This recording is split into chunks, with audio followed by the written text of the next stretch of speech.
네, 유치원 교육과정 B 하도록 하겠습니다. 가원하는 유아평가와 관련된 교사들의 대화라고 하고요. 물음에 답하라 라고 되어 있습니다. 유아평가와 관련된 거 보통 관찰법이 나오게 되는데요. 가 한번 보겠습니다. 1번 문제부터 볼까요? 문제부터 볼까요? 기억에 공통으로 들어갈 용어를 쓰고 가에서 관찰 방법에 대한 신교사의 말 중 잘못된 내용을 찾아서 그 이유를 쓰라. 아, 선생님 이것도요. 선생님들 어려워하셨던 문제예요. 자, 박교사 이제 교사들의 대화로 가면은요. 우리 반 유아들이 손 씻기, 옷 입기 같은 자조 기술이 있는지 확인하고 싶은데 어떻게 해야 하나요? 선생님 거기에 손 씻기, 옷 입기 밑줄 쫙 하시고 그것들을 그렇게 할 수 있는 것들을 자조 기술이라고 한다는 거, 기출에서 나왔다는 거 알아주세요. 자조 기술, 자기가 스스로 조절하는 기술. 관찰 방법 중 뭐뭐를 활용해 평가하는 것은 어떨까요? 인데요. 뭐를 활용하는가 한번 봅시다. 예나 아니요로 표시하래요. 이거 그러면 관찰 방법 중에서 예나 아니요. 자, 선생님 관찰 방법은요. 크게 일할 기록법이 있고요. 행동 목록이 있고요. 그 다음에 평정 척도가 있습니다.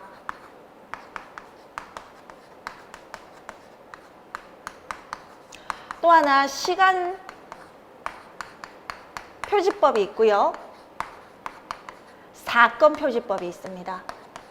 그런데 제가 왜 중간에 이렇게 띄어놨을까요? 왜 띄어놨을까요? 하나가 더 있죠. 표본식 기록. 표본식 기록법을 있는데요. 제가 이 표본식 기록법을 띄어놓은 이유는요.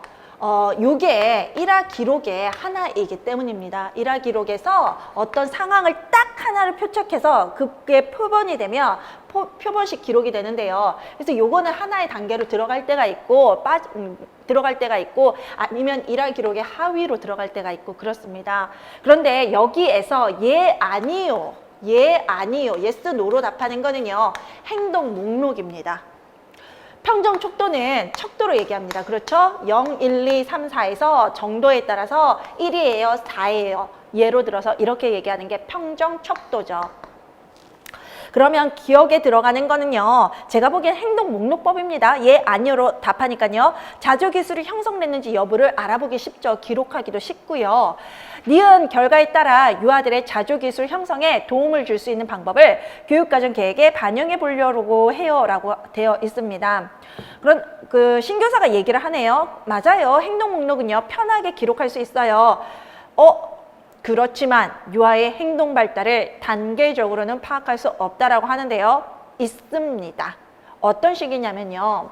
물론 이런 척도로 표시하지는 않지만 질문 목록 자체를 3세용 발달 수준, 4세용 발달 수준, 5세용 발달 수준으로 적으면요. 이걸 이제 yes, no 됐다라면 얘는 3세 정도다. 여기에서 yes 됐다라면 얘는 4세 정도다. 여기도 yes가 됐다면 얘는 5세 정도다. 한마디로 질적인 거, 발달이 어느 연령까지 왔는지 파악할 수가 있고요. 자, 우리 선생님들 계절의 표준행동 목록이 바로 3세 연령별 발달 수준, 4세 연령별 발달 수준, 5세 연령별 발달 수준을 리스트로 만들어서 이 아이가 3세인지 4세인지 5세인지 연령별 발달 특성, 아이가 이룬 발달 특성을 알아보는 게 계절의 표준행동 목록이라고 그랬죠. 그래서 아주 정확하게 그 부분이 틀렸습니다. 행동 발달이 단계적으로 파악할 수 있는 질문을 1, 2, 3, 4, 5, 6, 7, 8로 해서 예스가 어디까지 나오는지를 보면요. 아이들의 행동 발달을 단계별로 파악할 수가 있습니다. 그렇게 바르게 고쳐주시면 됩니다. 그 다음에 니은과 관련해서 2015 개정 유치원교육과정 편성과 운영에 제시된 내용이다. 가로에 들어갈 말을 쓰라 그랬는데요. 유아평가 결과는 유아에 대한 이해와 뭐뭐뭐뭐 부모 면담 자료를 활용할 수 있다. 선생님 요건 암기입니다. 요거는 너무나 쉬운 문제예요. 그래서 요것과 관련된 부분은요. 이제 교재에 나와 있죠. 뭐가 빠졌냐 하면은요. 누리과정 운영 개선이 빠졌습니다. 그런데 이거 되게 재밌는 문제인데. 그거 별표해 주세요. 2번 문제. 2번 문제 별표해 주세요. 거기에 선생님 어디에서 찾으라고 돼 있어요? 편성과 운영, 밑줄이요. 근데 편성과 운영을 제가 뭐라 그랬어요? 네 파트로 나눠진다 그랬죠. 편성, 운영, 교수학습 방법, 그 다음에 평가 네 가지로 나눠진다고 그랬죠. 유아 평가 결과는 어디에 들어가요? 평가에 들어가요, 선생님. 그런데 이 이제 질문을 편성과 운영이 이것만 들어간다고 생각해 하셨던 선생님들은요, 저한테 이제 질문을 하시길래 문제가 잘못 출제된 거 아니냐, 저거는 평가 지침인데 왜 편성과 운영에 들어가 있냐, 이렇게 말씀하셨거든요. 잘못 출제된 거 전혀 아닙니다. 평가도 편성과 운영에 들어갑니다. 네 파트로 나눠집니다. 그리고 거기에서 빠진 거는 누리과정 운영 개선이에요. 이 부분은 선생님들께서 달달달 완벽하게 100% 암기하셔야 되는 부분인데요. 그래서 빠진 거 암기하신 분들은 바로 나오죠. 근데 우리가 알아야 되는 건 그게 중요한 게 아닙니다. 유아평가의 결과는 어디에 사용하냐가 중요한 겁니다. 요게 실은요, 2010 몇 년에 어떤 다른 논술 문제에도 나왔는데요. 유치원평가는요, 첫 번째, 유아에 대한 이해를 위해서 씁니다. 두 번째, 나의 교육과정, 우리에게 교육과정을 올바르게 가고 있는지 평가하기 위해서 쓰거든요. 그게 누리과정 운영 개선이고요. 세 번째는 학부모 면담 자료를 쓰게 됩니다. 그게 이제 부모 면담 자료이지요. 요 세 가지 영역을 반드시 암기해 주세요. 하나. 이게 논술 문제로도 세 포인트가 지적이 돼서 나왔던 겁니다. 어쨌든 답은 누리과정 운영 개선이고요. 디귿과 리을에 들어갈 평가 방법이라 그러는데, 디귿의 사건 표지법이 하나인 모범을 활용하여 관찰하면 그 유아의 공격성 원인은 알아내기 어렵지만 유아의 공격적 행동이 나타날 때마다 표시하면 되니까, 선생님 거기요, 원인은 알아내기 어렵지만 밑줄 그으시고요. 또 따로 유아의 행동이 나타날 때마다 표시하면 되니까 거기 밑줄이요. 우리 관찰법 중에서 사건 표지법이 아까 한 가지 있다라고 알아봤었는데요. 이 사건 표지법은요, 두 가지로 나눠집니다. A, B, C 서술식 사건 표지법과 그 다음에 빈도 사건 표지법으로 나눠지는데요. A, B, C는 원인과 결과를 말합니다. 전후 상황을 말합니다. B가 behavior, 행동을 말하고요. A는 이 행동 전에 무슨 일이 있었는지, 그 다음에 C는 이 행동 후에 무슨 일이 있었는지를 서술하라는 겁니다. 서술식 사건식 표지법이기 때문에 아이들의 행동을 글로 서술하게 되는데요. 우리가 이 A, B, C를 통해서요, 아이들의 행동이 나타난 전후 관계를 알 수 있기 때문에 원인 결과 관계를 알 수 있다고 합니다. 빈도 사건 표지법은요, 이렇게 적는 게 아니라 행동이 나타날 때마다 간단하게 기록하는 겁니다. 그래서 빈도를 알 수는 있지만 원인과 결과를 알 수는 없습니다. 그러면 여기서 찾는 거는 나타날 때마다 표시해라. 원인을 알기 어렵다. 그럼 뭡니까? 빈도 사건 표지법입니다. 그 다음에 리을에 들어갈 평가 방법을 써라 그랬는데요. 저는 요즘 뭐뭐뭐를 활용해서 유아들의 언어 발달이 1년 동안 어떻게 변화하는지 밑줄이요. 1년 동안 어떻게 변화하는지 알고 싶어서 자료 모으고 있어요. 밑줄이요. 1년이라는 기간 동안 지속적으로 자료를 모으고 있어요. 이것만 봐도 선생님 포트폴리오예요. 그쵸? 근데 단순히 자료를 수집하는 것보다 유아 언어 발달이나 진보가 나타나는 언어나 음육 활동 동영상이나 놀이 사진, 활동 결과물들을 선별해서 수집하는 게 중요하다라고 했어요. 수집 뭡니까? 포트폴리오 맞습니다. 답은 있고요. 자, 선생님, 이 강교사가 한 대화가 중요한 거예요. 포트폴리오를 수집할 때는요, 일정한 목표나 방향을 설정하셔야 돼요. 그리고 거기에 맞는 자료를 지속적으로, 연중 지속적으로 모으시고요. 아이에 대한 어떤 작품이나 그런 것만 수집하는 게 아니라 아이와 관련된 모든 활동 결과물, 놀이 사진, 교사 평가, 부모 평가 이런 걸 다 모을 수 있어요. 이런 것들이 포트폴리오의 중요성입니다. 알아두시기 바랍니다. 관련된 이론 뒤에 모두 정리되어 있는데요. 자, 추시는요, 기출이 많이 중요할 겁니다. 2020학년도는 물론 신이론 완벽하게 하셔야 됩니다. 그런데 기출 중심이라는 거는요, 선생님, 기출의 답을 아는 게 중요한 게 아니에요. 그 답이 나오는 과정과 그것이 나오는 이론적 배경인데요. 우리 선생님들은 반드시 이론적 배경까지 확실하게 하셔야 됩니다. 자, 101페이지 보십니다. 가의 4세반 민수 어머니야, 담임인 김교사의 개별 면담 내용이다 라고 되어 있고, 나는 김교사와 원장의 대화이다 라고 되어 있습니다. 고든의 부모 효율성 훈련 이론이 나왔습니다. 고든의 훈련 이론이요.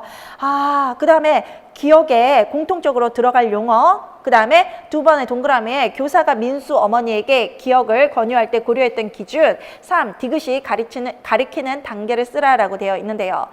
아, 기억. 근데 고든 이론이 뭔지부터 한번 봅시다, 선생님. 자, 고든 이론은 103페이지에 나와 있는데요. 이론의 명칭을 아시는 것도 중요하다고 제가 말씀드렸죠. 부모 효율성 훈련 이론입니다. 부모 효율성 훈련 이론. PET라고도 하나요? PET? 네, 거기에 해주세요. PET. 부모 효율성 이론.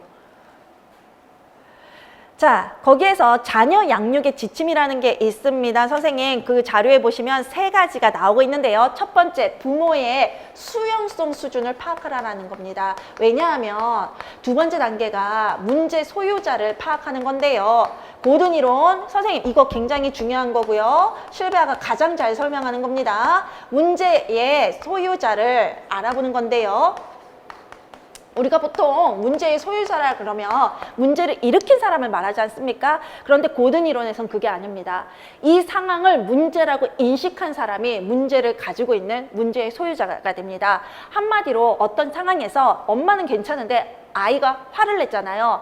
엄마는 도대체 왜 그러는 거야? 이렇게 얘기를 했다라면 문제의 소유자는 아이가 됩니다. 그리고 아이는 괜찮은데요. 엄마가 너는 도대체 왜 이렇게 어지르는 거니? 이렇게 화를 내면요. 화를 내는 엄마가 문제의 소유자입니다. 그 다음에 엄마도 화를 내고 아이도 화를 낼 수가 있죠. 그럼 문제의 소유자는 이 둘 모두가 됩니다. 우리는 문제의 소유자가 자녀인지 부모인지 그 다음에 자녀와 부모 모두인지 알아봐야 됩니다. 문제의 소유자에 따라서 해결 방안이 바뀌는데요. 3번째가 그러한 해결 방안을 알아보는 단계입니다. 그런데 자녀가 문제가 있을 때 우리가 쓰는 해결 방안은요.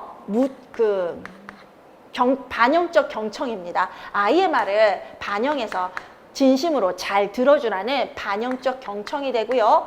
부모가 문제의 소유자일 때는 내가 너의 행동에 대해서 이렇게 느끼고 이것이 나에게 어떻게 방해를 줘 라는 그런 결과를 얘기하는 나 메시지를 쓰게 됩니다. 나 전달법을 쓰게 되고요. 자녀와 부모가 모두 이 상황이 문제야 라고 화를 낼 때는요. 서로에게 화를 내지 말고 그 상황, 문제에 집중하라고 합니다. 그래야 문제가 풀리는데요. 이것이 나도 지는 게 아니고 너도 지는 게 아니고 서로 승부를 내는 게 아니라 문제에만 집중하는 거야 라고 해서요. 무승부법이라고 합니다. 무승부법. 암기 하셔야 되죠? 암기 다 하셨죠? 우리 선생님들. 그 다음에 이제 기억에 그럼 들어가는 거 한번 봅시다. 어머니가요. 민수요. 우리 처음 동생이 생겼을 때 안 그랬어요. 그런데 요즘 동생만 보면 막 밀고 때리려고 그래요. 동생이 너무 밉고 싫어서 그런데요. 그럴 때 제가 어떻게 해야 될지 모르겠어요. 선생님 지금 화를 내는 사람이 누구예요? 민수예요. 그러면 민수가 문제의 소유자라고 볼 수 있는데 교사가 그렇게 받는지 한번 봅시다. 교사가 민수가 집에서 그랬군요. 제 생각에는 민수 입장에서 민수의 마음을 이해해 주세요. 이건 뭡니까? 반영적 경청이에요. 자녀 입장에서 자녀의 말을 잘 들어주세요. 반영적 경청이 되는데 반영적 경청은요. 적극적 경청이라고 하셔도 됩니다.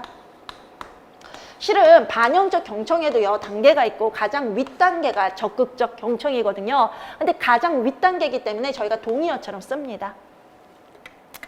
그래서 답은 반영적 경청이고 이는 교사가 민수 어머니에게 이 기억을 권유할 때 고려했던 기준을 찾으라잖아요. 뭘까요? 문제의 소유자가 자녀라고 본 거 아니에요? 그랬으니까 반영적 경청을 한 거죠. 그래서 그게 문제의 소유자 또는 문제의 소유자를 민수라고 봤다. 자녀인 민수라고 봤다. 그렇게 적으시면 됩니다. 그 다음에 디귿이 가리키는 거 뭘까요? 디귿이 가리키는 거. 디귿이 어디죠? 그런데요, 선생님. 나를 보니까 우리 원장 선생님은 생각이 조금 다른 것 같습니다. 이 상황에 대한.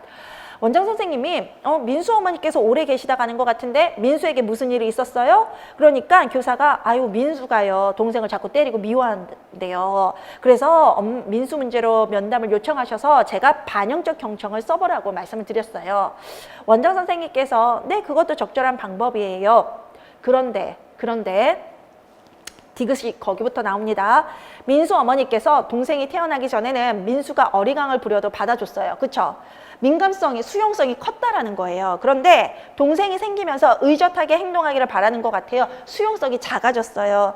민수 어머니께 그 부분을 확인해 보도록 안내하는 게 필요할 것 같아요. 그러면 우리 원장 선생님은 문제의 소유자를 부모일 수, 엄마일 수 있다라고 보는 거죠. 그러면 디귿이 가리키는 단계는 뭡니까? 민수 어머니에게 그 부분을 어떤 부분을 확인해 보라는 거예요. 어리광을 받아줬어요? 안 받아줬어요? 받아줬어요? 안 받아줬어요? 부모의 수용성이 커졌어요? 작았어요? 커졌어요? 작았어요? 그거 알아보라는 거죠. 그럼 1단계가 되네요. 수용성 파악하기. 수용성 수준 파악하기가 답이 되고요. 2번으로 보시겠습니다. 니은에서 제시된 부모 상담 과정에서 김 교사가 개선해야 될 점을 보라 그랬는데, 자, 니은 지난번에 승현이 어머니도 비슷한 일로 고민하시길래 이 방법을 알려드렸더니 나중에 하시는 말씀이 효과적이었대요. 근데 니은이 뭐였는데요? 아, 김 교사가 뭘 잘못했어요? 뭘 개선해야 될까요? 어머, 민수 엄마와 상담하고 있는데 승현이 엄마 사례를 얘기하고 있어요. 이러면 안 되는 거죠. 유아의 어떤 사례는요, 비밀을 유지해야 돼요. 부모 상담 결과는요. 그런데 승현이 엄마의 결과를 민수 어머니에게 이야기했잖아요. 그게 개선해야 될 점이죠. 제3주기 유치원 평가에서 리을과 관련된 평가 영역을 쓰라. 선생님, 유치원 평가는요 3년을 주기로 바뀝니다. 현재는 4주기고요. 그 전에 나왔던 게 3주기인데 2016 학년도는 3주기를 기준으로 했었습니다. 근데 답을 보면은요 운영관리라고 되어 있죠. 3주기를 기준으로. 그런데 제가 답을 4주기로 하면 바뀐다라고 거기다 썼었죠. 왜 그런지 한번 봅시다. 교재로 보시면요 3주기에 유치원 평가 공통지표가 있고 자체지표가 있는데, 우리 선생님들 공통지표, 자체지표 알고 계시죠? 자, 유치원 평가는요, 기본적으로 국가 수준에서 공통되는 부분이 있어요. 공통되는 부분이 있어요. 그게 공통지표예요. 그 다음에 각 지역마다 융통적으로 추가할 수 있는 게 있어요. 자체지표예요. 그런데 우리 선생님들께서 이 공통지표를 1차에서 공부하시는 겁니다. 자체지표는 2차에서 보셔야 됩니다. 반드시 각 지역별로. 왜? 1차는요 선생님 국가 수준이에요. 모든 전 지역이 동일한 시험을 봐요. 자체지표 지역 수준에서 나올 수가 없어요. 2차는 지역 수준에서 시험을 보는 거예요. 그 지역에 대한 문제가 나와요. 그런데 선생님 현장에 지금 계시는 선생님들 있잖아요. 이걸 볼까요? 이걸 볼까요? 이거 두 개 다 된 거 보시지 않으시겠어요? 당연히 서울의 유치원 선생님은 공통지표와 서울의 자체지표 통합된 걸 보시겠죠. 그래서 유치원 평가에 참여하시죠. 경기도 선생님은 공통지표와 경기도의 자체지표를 통합한 걸 보시겠죠. 무슨 얘기냐? 유치원 평가는요 현장 선생님이 가지고 계신 자료를 보면 이거 둘을 모두 보는 겁니다. 근데 1차는 요거 보셔야 되잖아요. 요거는 교육부에서 정식으로 공지한 자료입니다. 제 자료가 현장 선생님들과 자료와 다르다면요, 그거는 제 자료는 공통지표를 소개한 거예요. 자체지표는 지역마다 다르기 때문에 제가 1차에서 할 수가 없어요. 그런데 선생님들이 현장에서 보실 때는 이거 두 개 다 통합된 거예요. 그 지역에 맞는 게 같으니까. 이거는 다 똑같아요. 근데 이게 추가되는 거죠. 그러니까 이제 다른 표를 보시는 거죠. 근데 1차는 제 걸 보는 게 맞으세요. 이제 카페에 질문이 올라와서 제가 좀 추가로 많이 설명을 드렸습니다. 3주기는 공통지표가 교육과정, 교육환경, 건강 및 안정, 운영관리 4개로 돼요. 그런데 4주기에 와서는 교육환경과 운영관리가 합쳐졌잖아요. 그러면 3주기의 답이 운영관리였으면 4주기에서는 뭐가 되겠습니까? 교육환경 및 운영관리가 되는 거 아니겠습니까? 그런데 리을과 관련된 영역이 과연 운영관리에 들어가는지 한번 보시겠습니다. 리을이 다음 달에 해야 되는 부모 교육이네요. 부모 교육. 부모 교육은 동그라미 하시고요. 부모들에게 관심을 갖는 주제를 미리 조사해서 강연회나 워크숍으로 계획해보면 어떨까요? 라고 했는데 3주기 그 자료 보시면요. 운영관리편에 보시면 가정 및 지역사회와의 연계 보이십니까? 그럼 뭐예요? 운영관리 답 맞다라는 거죠. 그러면 선생님 평가 영역을 공통지표 평가 영역을 찾아내시려면 뭘 공부하셔야 돼요? 평가 지표 암기하셔야 돼요. 그 다음에 정말 수석하시고 싶으신 분들은요. 평가 항목도 어느 정도 눈치로 찍어 놓으셔야 돼요. 각인시켜서 구별은 하셔야 돼요. 이거는 운영관리다. 이거는 뭐 교육과정이다. 구분하셔야 돼요. 그런데 올해 시험은요. 아마도 4주기요. 아마도. 나온다면 4주기인데 선생님 2017년인가 2018년인가 1차 유치원 교육과정부터 문제 나온 거 있는 거 아십니까? 그렇다면 그렇다면 정말 저희가 원하는 상황은 아닌데 유치원 평가도 1차부터 나올 수 있거든요. 그런데 제가 말씀드렸어요. 1, 2, 3주기는 동일해요. 4차에서 변경이 있었어요. 이 둘의 차이만 파악하시면 돼요. 근데 바뀐 게 뭐예요? 교육 환경과 운영 관리가 합쳐졌고 교직원이 추가됐어요. 그쵸? 그 다음에 그 답으로 그렇게 찾아댔고요. 이제 그 문제가 끝났네요. 자, 몇 번 문제로 갈까요? 3번 문제로 가시겠습니다. 이 문제도 논란이 될 게 아닌데 왜 논란이 됐는지 제가 좀 이해가 안 돼요. 3번에 그 1번 문제가 논란이 됐던데요? 근데 저는 논란될 게 전혀 아니라고 봤는데 왜 이렇게 됐을까? 다음에 가로 안에 들어갈 용어를 쓰고 위 논의 상황을 에피소드 수준으로 볼 수 있는 이유를 1의 이론에 근거하라 그랬는데 그럼 1의 이론부터 찾아야 되는 거 아니겠습니까? 자신의 경험에 근거해서 사건을 구성할 수 있게 되고 경험에 대한 해석이 논의 내용으로 표현된다. 이게 무슨 이론이에요? 각본 이론이에요. 선생님 지금 이 지문이 이 박스가 각본 이론의 정의예요. 그런데 각본 이론은 세 가지 단계로 세 가지 주요 요소로 나눠져요. 첫 번째가 도식이에요. 쉐마라고도 해요. 쉐마. 스키마, 쉐마, 도식 같은 말이에요. 두 번째가 사건 또는 이 사건은 각본이라고도 불러요. 세 번째가 에피소드 수준이에요. 그런데 각각에 대한 설명이 그 박스에 너무 잘 나와 있어요. 자, 도식에 해당되는 거요. 선생님 밑줄 그을게요. 유아가 자신의 경험에 근거하여. 그 경험에 근거하는 건데 경험에서 배운 지식이나 어떤 인상들이 나의 내면에 들어오면 도식이 되는 거거든요. 인지구조에 들어오면 거기는 도식. 사건을 구성할 수 있게 되고 사건. 경험에 대한 해석이 논의 내용으로 표현된다. 경험에 대한 해석이 표현된다는 에피소드. 그래서 각본 이론을 굉장히 잘 설명했어요. 그런데 우리 선생님들께서 각본 이론을 이게 각본 이론이에요. 아니 기출에서 그렇게 하잖아요. 박스에 각본 이론이라고 박스에 나왔었잖아요. 근데 울프와 그롤만의 각본 이론을 보셨어요. 각본 이론은요. 대표학자가 울프와 그롤만의 이론이 아니에요. 한마디로 각본 이론이라는 일반적인 이론이 있고요. 그 중에서 울프와 그롤만이 얘기한 점이 있어요. 그런데 이거랑 조금 달라요. 근데 이 문제에서 울프와 그롤만의 근거하라고 했습니까? 아니요. 여기에서는 일반적인 각본 상황에 대한 걸 박스 안에 설명을 했어요. 그러면 박스를 따라가야죠. 선생님, 우리가 따라가야 되는 거, 선생님들과 제가 따라가야 되는 건 전공서와 기출문제예요. 그 두 가지예요. 그 외에 답은요. 전공서와 기출문제, 전공서의 내용을 기출문제 분석할 때 나오는 거지 어떤 사람의 신념이 들어간 게 아니에요. 그러면 기출을 보세요. 이 두 가지 이론 중에 울프와 그롤만의 이론 중에 이걸 따라가겠다고 하고 있잖아요. 울프와 그롤만의 이론도 제가 설명을 드릴게요. 거기에 보시면 교재 1, 2, 3이 나오죠. 1, 2, 3. 그쵸? 103페이지부터 설명이 나오는데 이게 3단계로 가는 건 맞는데 여기에 대한 해석이 달라요. 도식 단계, 쉐마 단계로 뭐라 그러면 한 가지 사건에 대해서 표현하는 거. 한 가지 사건에 대해서 표현하는 거고 사건과 각본은 사건과 사건을 결합한 거예요. 두 가지 이상의 쉐마, 그래서 단순한 사건들을 얘기하는 거고 에피소드는요. 죄송합니다. 제가 요거 설명을 다시 드릴게요. 울프와 그롤만의 그 쉐마 사건 에피소드는요. 도식은 똑같아요. 우리의 인지 구조에 있는 거. 사건은요. 인지와 인지의 결합이에요. 한마디로 쉐마와 쉐마의 결합이에요. 그런데 에피소드는 사건과 사건의 결합이에요. 그런데 사건과 쉐마라는 거 있잖아요. 우리의 인지구조 이거예요. 그쵸? 우리의 인지구조 이거를 연결해서 이야기로 만들면 사건이 된다라는 거고 이 인지구조가 여러 개 있을 거 아니에요. 이 여러 개의 인지구조를 결합하면 에피소드가 된다라는 거거든요.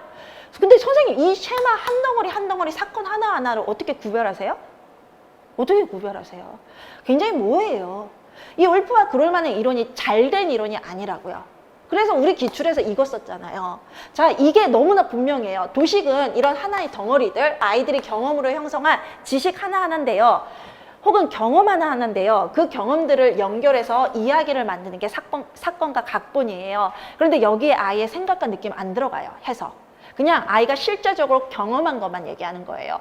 예를 들어서 아이가 아빠랑 10층 63빌딩에 가서 중국 음식점에 갔다라면 아이의 도식은 63빌딩, 중국 음식, 주차장, 아빠, 엄마 이게 있는 거예요. 도식 안에. 그걸 연결해서 이야기가 되면 엄마, 아빠랑 저녁에 63빌딩 안에 있는 음식점에 갔다. 그런데 아빠랑 차를 타고 가서 차를 주차장에 주차했다. 이거예요.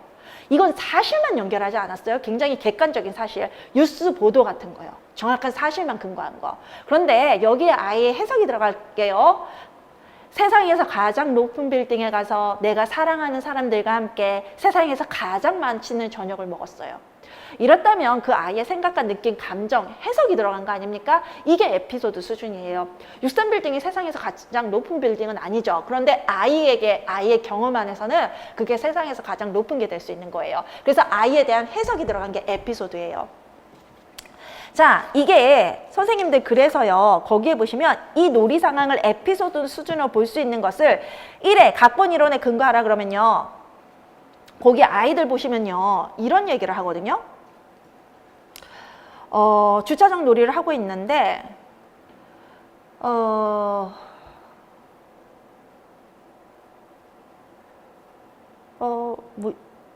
내용이 어떻게 되어 있지?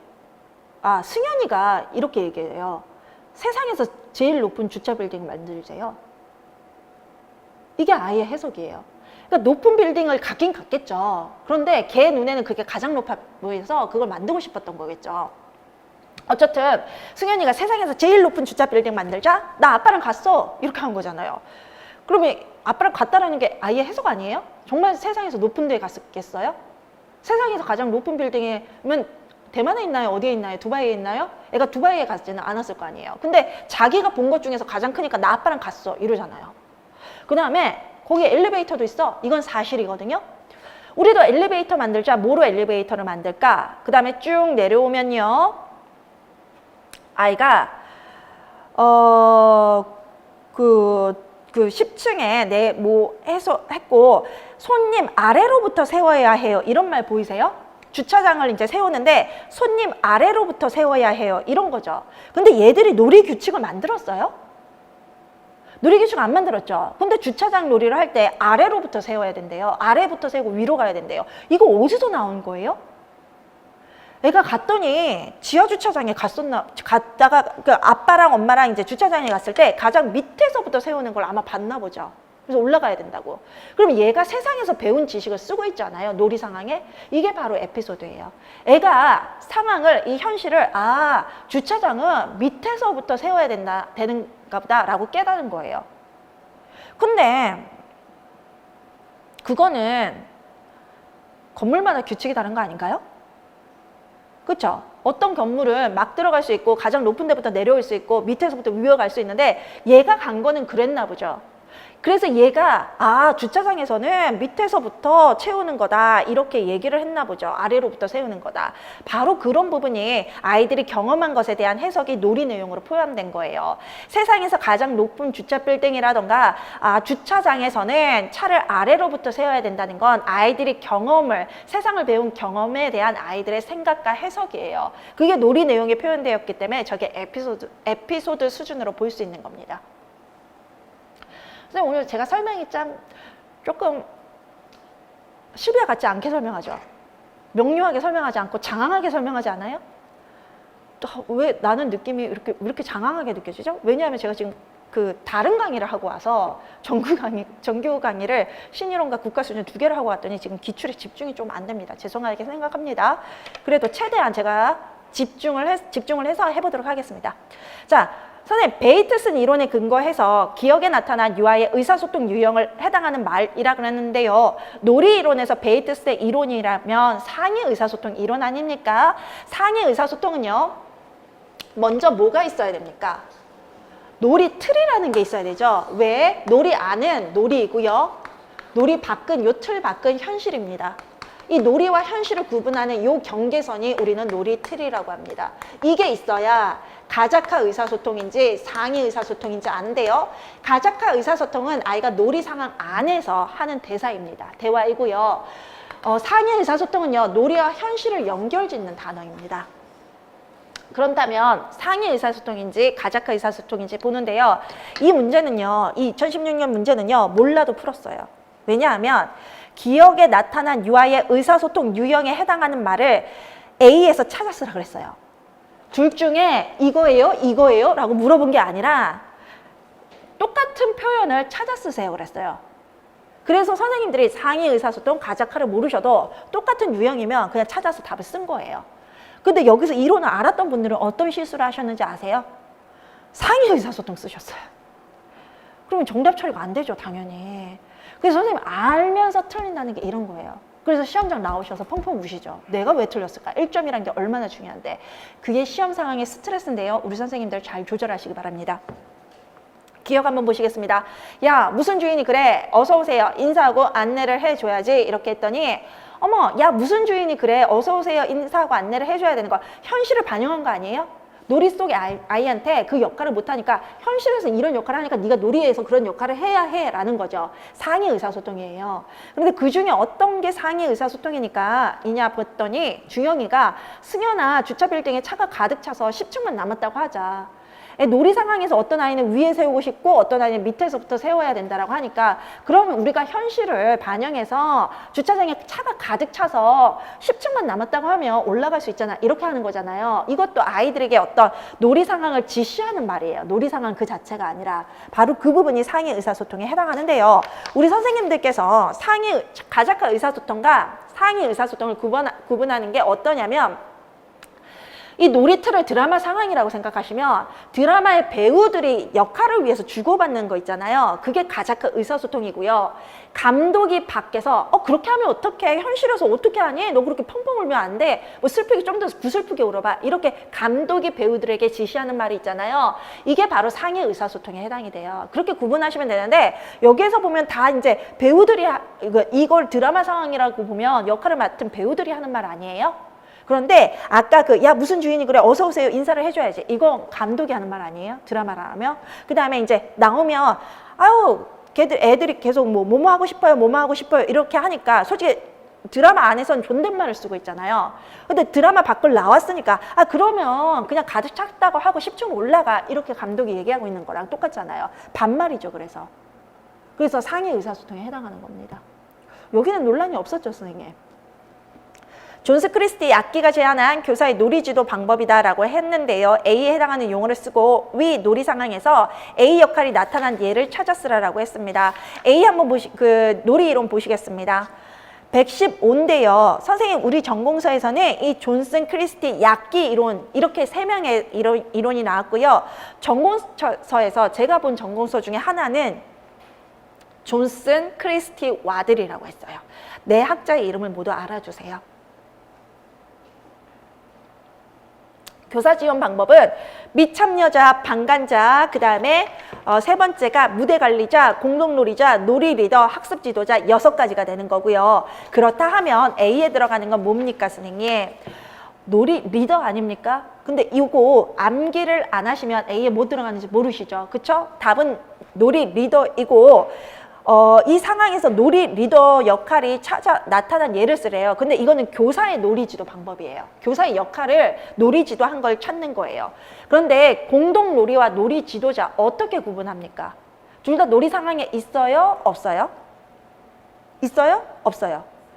교사가 놀이 상황에 들어가서 역할을 하나 맡은 거죠. 그쵸? 공동놀이자는 뭐예요? 유아가 주도하는 거예요. 유아가 주도하면서 교사가 참여하는 거고요.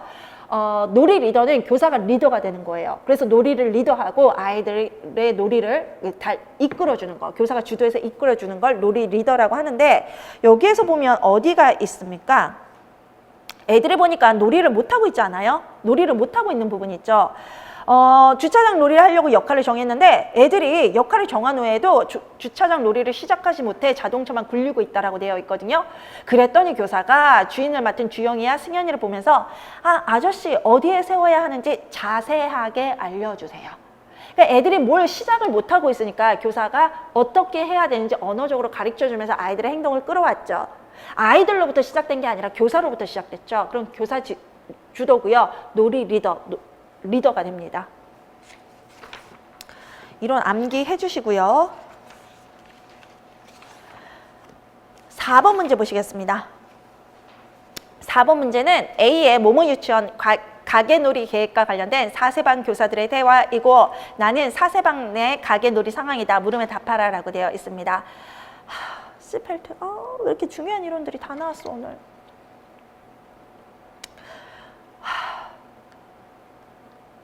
이건 다 안 가르쳐 드려야지. 스펠트와 뱅크스가 왜 같은 소문제에서 나왔는지는 안 알려드릴 거예요. 다만 스펠트의 접근 방법은 가르쳐 드릴게요.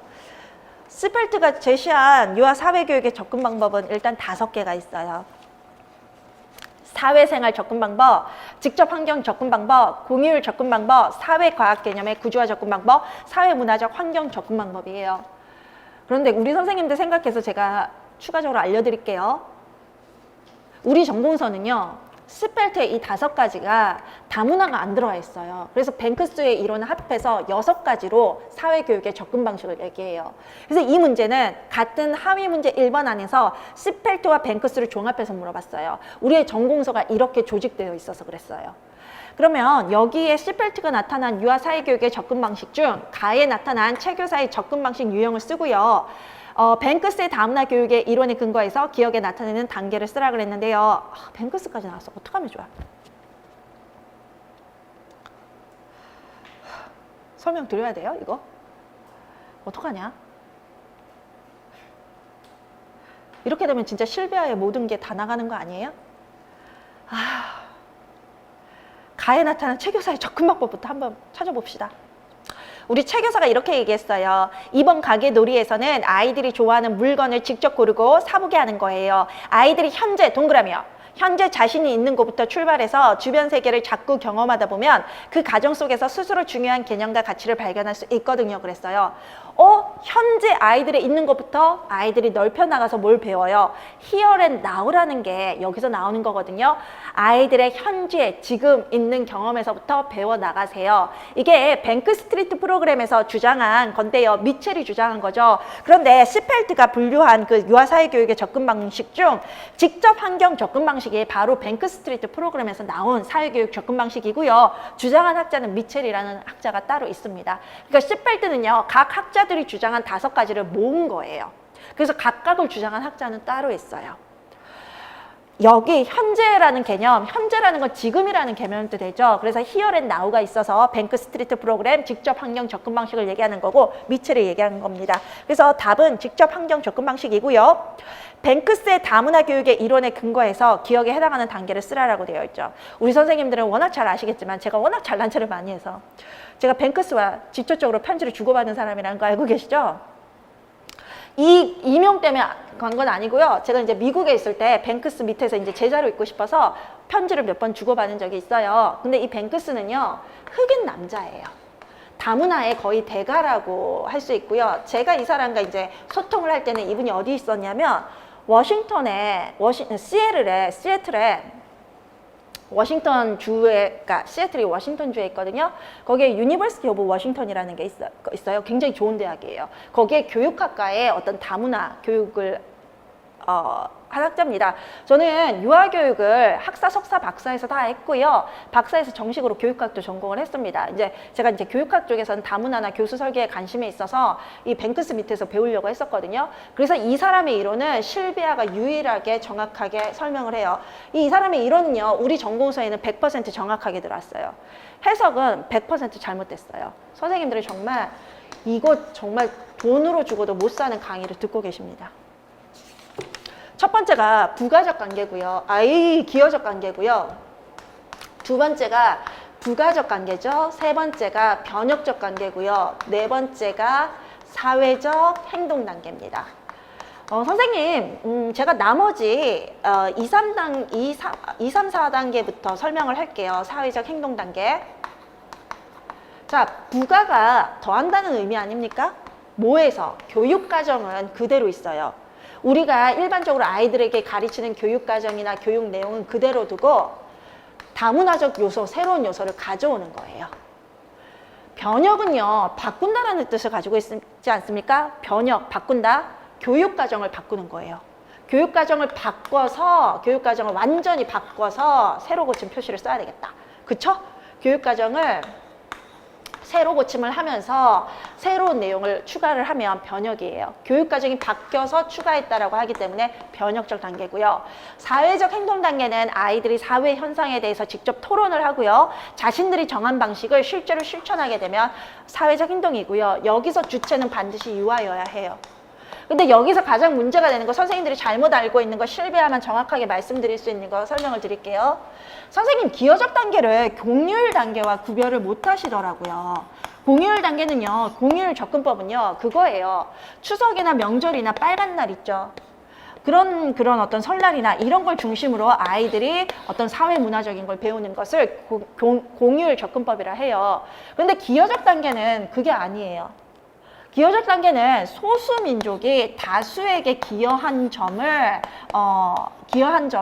이런 어떤 소수민족의 어떤 민족성, 문화, 그다음에 뭐 명절 이런 걸 추가해서 가르치면 기여적 단계가 되는데요. 한마디로 소수민족이 우리 다수에게 기여한 것을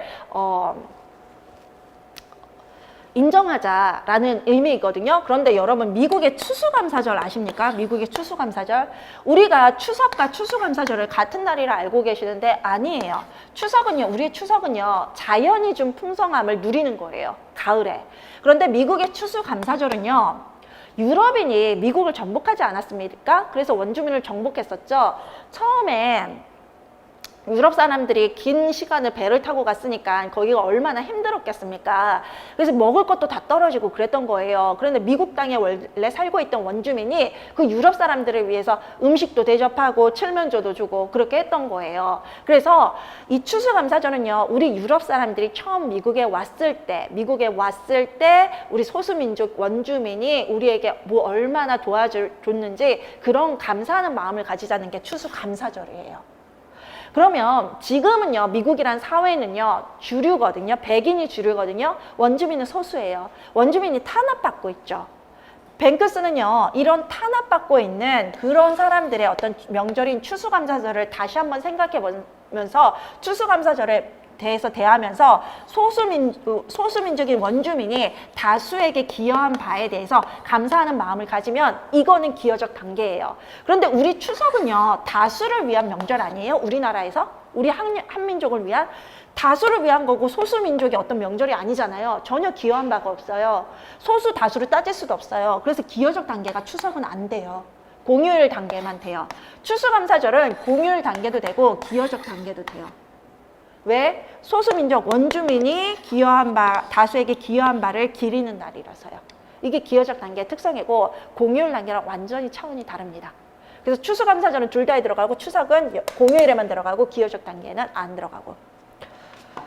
아마 대학에서는 그렇게 강의를 하실 겁니다. 근데 선생님들께서 대학에서 이제 이론 완전히 무시하시고 노량진의 이론만 따라가시니까 생기는 문제죠.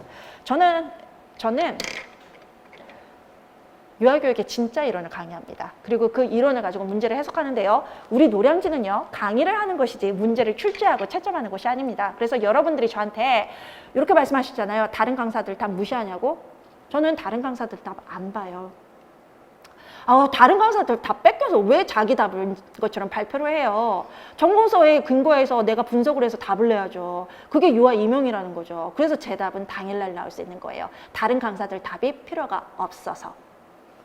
그렇게 해서 다문화 교육 이론에 근거해서 기억에 해당하는 단계를 써라라고 했는데요.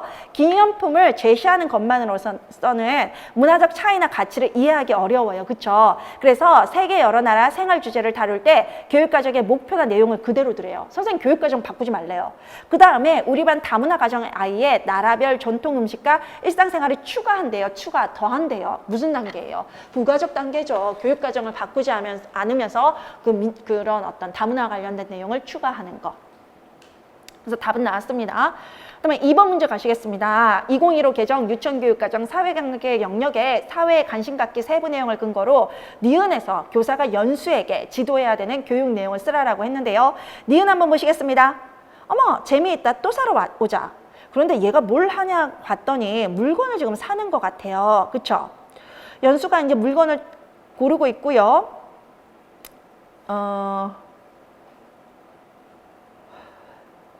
자기가 고른 물건을 민호가 이제 주인인 것 같아요. 했더니 민호가 물건을 돌려주면서 손님 여기 있어요 한 거예요. 그쵸? 그러면 애가 고맙습니다 하고 갔대요. 뭐 하고 가요? 돈 내고 가야 되는 거 아니에요? 그래서 지금 민호가 그냥 가면 안 되는데 이렇게 얘기하고 있잖아요. 그러면 그 세부 내용을 근거로 교사가 연수에게 가르쳐야 되는 건 뭐예요? 자, 연령 한번 보세요. 연수에 몇 살이에요? 나는 4세 반의 가계놀이 상황이래요. 그럼 4세용 세부 내용에서 돈을 내야 해. 물건을 살 때는 돈을 내야 해 라는 걸 가리치는 세부 내용을 찾으셔야 되는데요. 관련돼서 이론은 이겁니다. 제가 지금 그것과 관련해서 125페이지에 세부 내용을 드렸죠. 세부 내용에 보시면 물건을 살 때 돈이 필요함을 안다가 4세용 세부 내용이 나온 거 아니에요? 그래서 연수에게 가르쳐야 되는 게 정확하게 이거죠. 그래서 그 세부 내용을 쓰시면 됩니다. 교육 내용을 쓰라라고 했네요. 그 세부 내용에 근거해서 지도해야 될 교육 내용을 쓰라라고 했으면 선생님, 우리 선생님들 반드시 이렇게 쓰세요. 세부 내용에 근거해서 지도해야 될 교육 내용을 쓰라 그랬잖아요. 그 세부 내용을 따옴표 하셔서 반드시 넣으세요. 그래서 답안을 작성하실 때 물건을 살 때 돈이 필요함을 안다라는 세부 내용을 근거로 교사는 연수에게 물건을 살 때 돈을 지불해야 함을 알려줘야 된다. 이렇게 쓰세요. 저처럼. 반드시 세부 내용에 근거하라 그러면 내가 어떤 세부 내용에 근거해서 문제를 풀고 있는지 분명히 밝혀주셔야 되거든요. 그래야 어떤 채점자를 만나도 만점 처리가 돼요. 자, A, B에 들어갈 용어와 각 용어에 해당하는 유아의 말을 나에서 찾아 쓰라라고 되어 있어요. A는 경제 개념으로 사람들의 무한한 욕망에 비해 그 욕망이 충족시켜주는 재화와 서비스가 충분하지 않다라는 건데요. 뭐 우리 선생님들 경제 개념 다 알고 계시겠지만 거기 이론에 잠깐 넘어가도록 하시겠습니다. 거기에 보시면 126의 경제 교육의 내용이 있고 한센과 동료들 레니와 셔그 해서 정리한 내용이 있죠. 자, 경제 개념 한센과 동료들 레니 셔그 부분 보겠습니다. 희소성, 선택, 기회비용, 화폐의 가치, 가격과 교환, 자원과 생산, 재화와 용역이 있거든요. 선생님, 이 7가지가 레니와 셔그가 주장한 거기도 하고요. 한센이 주장한 거기도 해요. 그 다음에 일반적으로 경제 개념으로 쓰이기도 해요. 어느 학자가 나와도 이걸로 푸시면 돼요. 근데 여기에서 욕망을 무한한 욕망에 비해 그 욕망을 충족시켜주는 재화와 서비스가 충분하지 않다는 건 뭘 의미해요? 희소성을 의미해요, 선생님. 희소성이고요. 레니와 셔그가 나와 있네요. 밑줄 쫙 그으세요. 아이고, 제가 오늘 전교 강의 하면서 우리 선생님들께 레니와 셔그가 누구예요? 이렇게 하시니까 선생님들이 몰라요 이렇게 말씀하시더라고요. 근데 이제 초수생은 당연히 모르시죠. 근데 N수생분들은 아셔야 되는데 작년에 기출문제 할 때 레니아 셔그를 안 보셨다고 하더라고요. 안 보신 건지 아니면 기억이 잊으신 건지 모르겠지만 기출문제에 나오는 학자는 반드시 알고 계셔야 돼요. 이름만 들어도 그 이론이에요. 이렇게 말씀하셔야 돼요. 레니와 셔그가 교사들이 유아에게 모모라는 경제 개념을 가르칠 걸 제안했는데 이것은 어떤 것을 얻기 위해 포기한 대가를 원한다. 뭐예요? 기회비용이에요. 선생님들께서 지금 최종 합격이라는 걸 위해서 지금의 어떤 시간을 투자하시는 거잖아요. 그러면서 일을 해서 볼 수 있는 그런 급여를 포기하시는 거죠. 올 한 해. 그런 것들을 기회비용이라고 합니다. 선생님들이 올 한 해 월급을 포기하시는 거. 기회비용, 왜? 최종 합격이라는 목표를 위해서. 거기에 해당하는 유아의 말을 나에서 찾으래요. 희소성과 기회비용에 해당하는 걸 찾으라고 하는데요. 희소성은 뭐예요, 선생님? 나 뭐뭐 사고 싶고 뭐뭐 사고 싶은데 돈이 2장뿐이야. 돈이 2장뿐이야는 적으시면 안 되고요. 내가 갖고 싶은 게 이만해. 욕망이 이런데 그런데 내가 가진 재화, 돈은 충분하지 않아. 모든 걸 쓰셔야 되기 때문에 전체 문장을 다 쓰시기 바랍니다. 공책이나 연필 사고 싶다. 그리고 저 인형도 사고 싶어. 근데 돈이 2장뿐이야. 다 쓰시기 바랍니다. 그 다음에 기회비용은요. 이거 사서 거기에 아이가 보시면 공책을 못 사서 아쉽지만 연필이나 인형을 사야지 이거죠. 연필과 인형을 사기 위해서 공책을 포기한 거잖아요. 이게 기회비용에 해당이 돼요. 그래서 그 부분을 유아 대사를 모두 옮겨 적으시면 됩니다.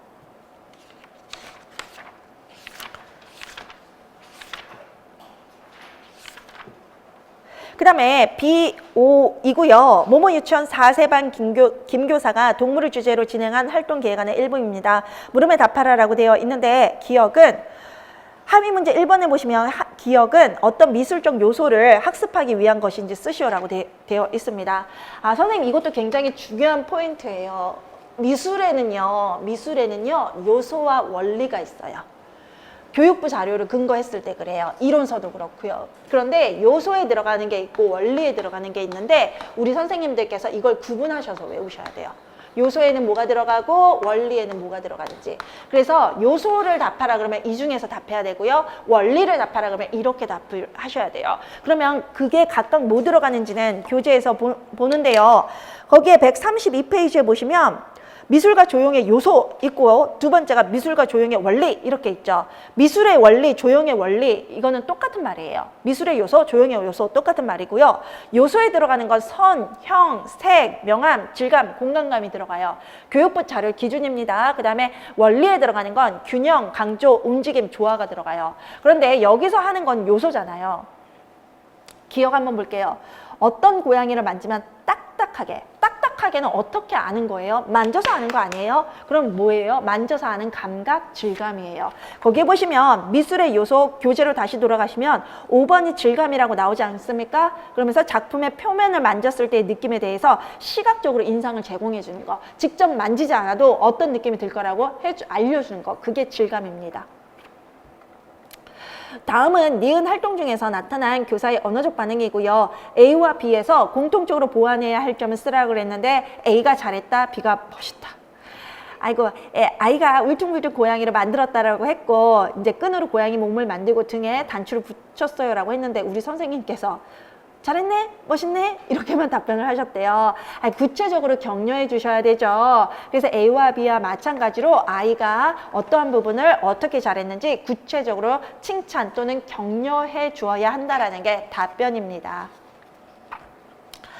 2015 개정 유치원 교육과정 예술경험 영역에 미술활동으로 표현하기라는 내용을 근거로 디귿에 해당하는 세부 내용을 쓰라고 했습니다.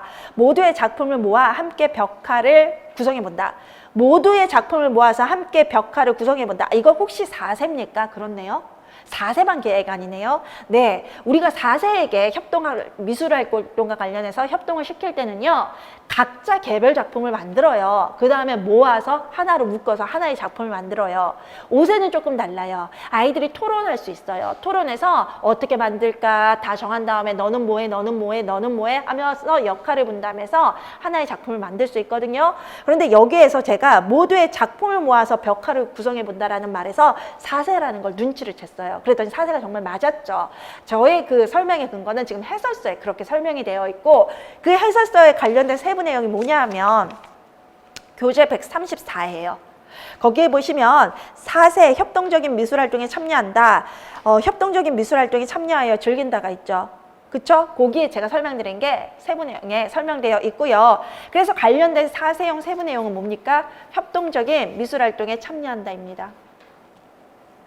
2015 개정 유치원 교육과정에 근거해서 A에 반영된 예술경험 영역의 내용 범주를 쓰고 B에 통합된 영역을 모두 쓰라 그랬는데 선생님 예술경험 알고 계시죠? 통합적 표현하기가 있잖아요. 여기에 들어가는 게 음악, 미술, 움직임과 춤, 극놀이 모두 통합하는 게 들어가 있었잖아요.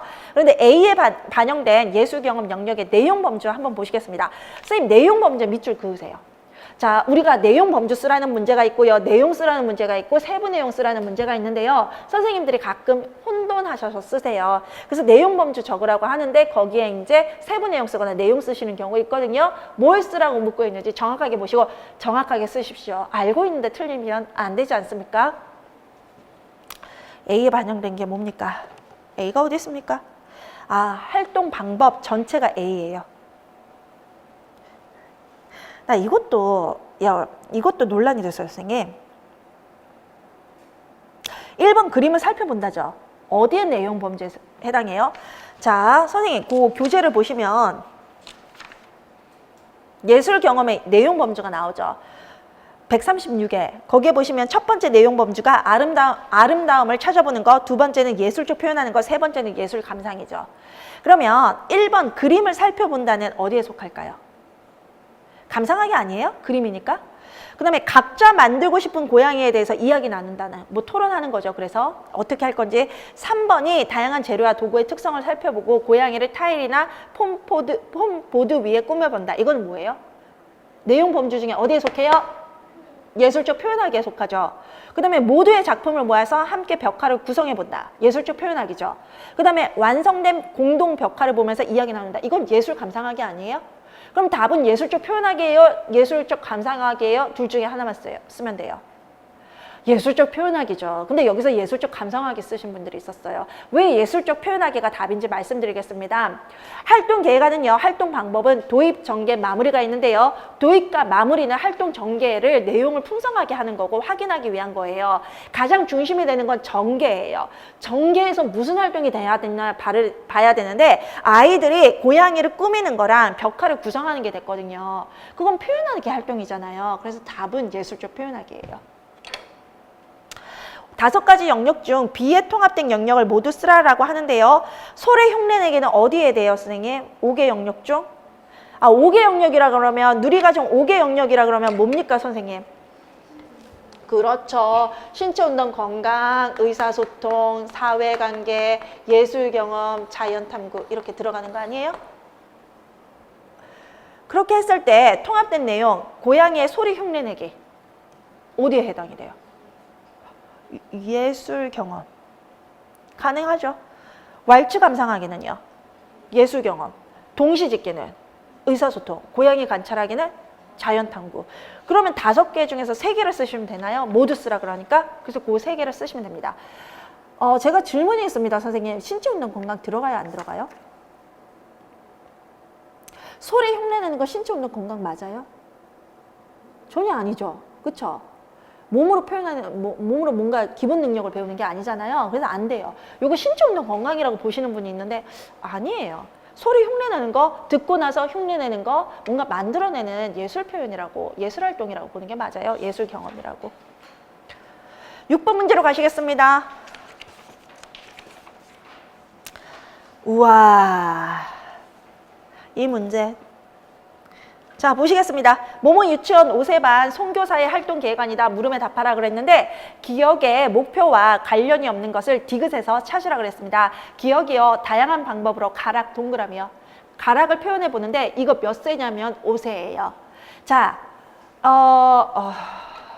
이러면 리듬과 가락을 설명을 드려야 되는데 선생님, 거기에 140에 보시면 음악의 요소에 리듬과 멜로디가 있죠. 멜로디는 가락이에요, 가락. 그 다음에 리듬은요, 장단이라고 해요. 장단. 국악가 했을 때. 서양에서는 리듬, 멜로디라고 하는데 우리나라에서는 리듬을 장단이라고 하고 멜로디를 가락이라고 해요. 동의어라고 보시면 됩니다. 그런데 리듬은요, 선생님, 패턴이에요. 박의 패턴. 강, 양, 약, 중간, 양, 약 이런 것들 있죠? 이게 리듬이에요. 가락은 뭐냐면요, 이 리듬이 오음표 위에 있는 거예요. 오음표. 그래서 강, 양, 약, 뭐 중간, 양, 약 이렇게 가는 거예요. 음의 높이가 있다라는 거예요. 그래서 가락은 뭐냐면 리듬 더하기 음 높이가 있는 거예요. 음의 높이. 그러면 가락이 리듬을 포함하고 있죠. 리듬이 하나의 요소입니다. 자, 자, 지금부터 굉장히 중요한 거 합니다. 첫 주와 개를 큰 소리로 노래 부른다. 이거 국악이잖아요. 국악, 전래동요잖아요. 이거 우리나라 장단의 특성이에요. 장단의 특성. 첫 박을 크게 불러요. 첫 박을. 서양은 약하게 들어갔다가 올라가거든요. 그런데 우리나라는 첫 박을 강하게 하면서 불러요. 그래서 큰 소리로 노래 부른다. 장단의 특징. 그러면 1번은 장단이죠. 그쵸? 두 번째, 장단에 맞춰 노래를 부른다. 장단에 맞춰는 장단이니까 리듬이죠. 그런데 노래를 부를 때는 아이들이 음 높이가 나오겠습니까? 음의 높이가 나와요? 도레미파솔라시도가? 정말요? 5세는 나온다라고 봐야 돼요. 그래서 아까 제가 5세라고 말씀을 드린 거예요. 그러면 앞에는 장단이라고 하지만 노래를 부르니까 리듬이, 그 음 높이가 나와서 가락에 해당되는 게 맞아요. 음의 높낮이와 길이를 손가락으로 그려본다. 음의 높낮이 나왔네요. 그럼 이제 리듬이 나오냐 봐야 되잖아요. 길이를 손가락으로 그려보는 거, 길고 짧고 짧고 길고 짧고 짧고, 이게 리듬이기도 해요, 선생님. 거기에 보시면 길이를, 음의 길이를 손가락으로 그려본다 있잖아요. 음의 길이를. 그래서 길다 짧다 짧다 길다 짧다 짧다, 이것도 패턴이죠. 그래서 리듬에 들어가요. 그럼 가락이 맞아요. 그 다음에 장단을 속으로 연주해 본다가 장단을 속으로 연주하는데 장단이죠. 근데 속어는 리듬악기 아니에요? 그래서 장단과 리듬만 나오죠. 아까 제가 주와 개를 큰 소리로 노래 부른다. 주와 개를 큰 소리로 노래 부르는 거 우리나라 장단의 특징인데 그것도 노래 부른다니까 하니까 가락이 나오는 게 맞네요. 그럼 첫 번째도 맞았던 거예요, 가락이. 그리고 지금 장단만 나오는 게 장단을 속으로 연주해 본다. 이거밖에 없네요. 그쵸? 장단을 속으로 연주해 본다는 장단만, 리듬만 나오는 거 맞아요, 선생님? 가락이 안 나와요. 그 다음에 속어를 연주하면 리듬 악기가 맞거든요. 근데 노래를 부른다? 가락이죠. 그럼 답은 뭐가 돼요? 관련이 없는 것 찾으라 그랬으면 장단을 속어로 연주해 본다. 그게 답이 되겠네요. 니은에 나타난 전래동요의 특징 보십시오. 적절하지 않은 것에 기호를 쓰고 이를 바르게 고쳐 쓰시오. 거기 박스를 보셔야 되는데요. 식임새가 없는 사음은계 노래라 그러는데 식임새는 요 표시예요, 선생님. 요 표시. 그리고 거기에 대한 해석을 꾸미는 음이라고 돼 있죠. 꾸미는. 그래서 이렇게 떠는 음이에요. 장단 부를 때 이렇게 떠는 음 있죠. 그게 식임새예요. 그런데 그 악보에 식임새 요 표시 있어요, 선생님? 없죠. 이소박 장단으로 이루어진 반복 구조의 그 노래이다. 비에 히모리 장단 이렇게 쓰세요. 히모리 장단에 대한 설명인데요. 우리나라 장단의 4분의 4박자는 하나밖에 없어요. 그게 히모리 장단인데요. 요게 히모리 장단이 4칸으로 되어 있어요. 4칸으로. 4칸으로 되어 있는데 크게 2칸으로 있으면서 작게 2개 나눠져 있어요, 선생님. 그런데 우리가 이렇게 크게 나눠진 이 칸을요. 박 또는 대박이라 그래요. 그리고 이렇게 작게 나눠진 2칸 있잖아요. 요것을 소박 또는 중박이라 그래요. 그런데 이게 그러니까 한 박자 한 박자 한 박자 한 박자라서 히모리가 4분의 4인데 우리나라 국악에서 4분의 4는 히모리밖에 없어요. 그리고 굉장히 유아 국악에 많이 나와서 히모리 장단 알아두세요. 그러면 이거 이대박이죠. 그쵸? 이소박 맞습니까? 이대박, 이소박. 이소박이라는 건요, 한 큰 대박이 몇 개로 나눠져 있느냐를 뜻해요. 그래서 요 큰 게 요거로 나눠져 있잖아요. 그쵸? 이대박, 이소박이 맞는데 이소박 장단으로 됐다라는 거 맞아요? B 맞아요? 그거 선생님 그 악보에 보시면 요런 표시 있지 않습니까? 이게 서양에서 4분의 4분음표를 뜻하는 거예요. 그래서 4분의 4분음표가 맞아요, 지금. 저 노래가. 히모리 장단이 맞다라는 얘기예요. 히모리 장단이 맞다면 이대박, 이소박이니까 이소박이 맞는 거예요. 자, 보시면 거기에 4분의 4박자 맞는지 한번 봅시다. 8분음표가 8개 있죠. 8분음표가 2개 모이면 한 박자죠. 그럼 한 박자가 4개 있는 거죠. 4분의 4박자 맞죠. 그러면 3번 C가 틀린 거 아니에요? 아까 제가 이거 4분의 4박자니까 히모리 장단이라고 했잖아요. 잦은모리 장단이라잖아요. 그게 잘못됐어요, 지금. 히모리 장단에 어울리는 노래이다라고 해요. 잦은모리 장단은요, 참고로 8분의 10인데 요거는 이제 정규 강의에서 자세히 장단 전체적으로 설명드리도록 하겠습니다. 자, 이론만 특강만 들으시는 분들은요, 거기 141에 보면 우리 소리에 잦은모리 장단, 히모리 장단 2개 표시를 해놨거든요. 그걸 이제 보시면 됩니다. 그 다음에 곤충을 잡으면서 부르던 노래이다 라고 했더니 매미 노래라니까 곤충을 잡으면서 부르던 거 맞았을 것 같은데요. 의태어가 포함되어 유아의 흥미를 유발할 수 있다. 의태어가 뭐예요? 박박 긁어밟고 쫙쫙 올라가고. 의태어 나왔네요. 의태어는 행동을 묘사하는 언어적 설명, 용어. 의성어는 소리를 묘사하는 용어, 이런 거죠. 언어죠. 다음은 그러면 그거 적절하지 않은 거 기호만 쓰래요. 그러면 선생님 기호만 쓰면 C만 쓰면 돼요. 그리고 이제 그거는 히모리 장단으로 바꿔야 된다 이거죠.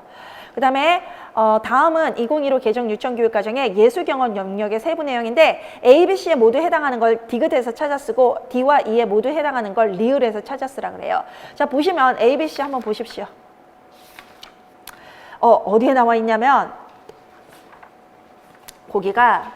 거기에 남아있는 하나가 리듬과 노래 등을 즉흥적으로 만들어 본다죠. 이게 어디에 있냐면 선생님 예술적 표현하기, 음악으로 표현하기라는 143페이지 칸에 그 박스에 있어요.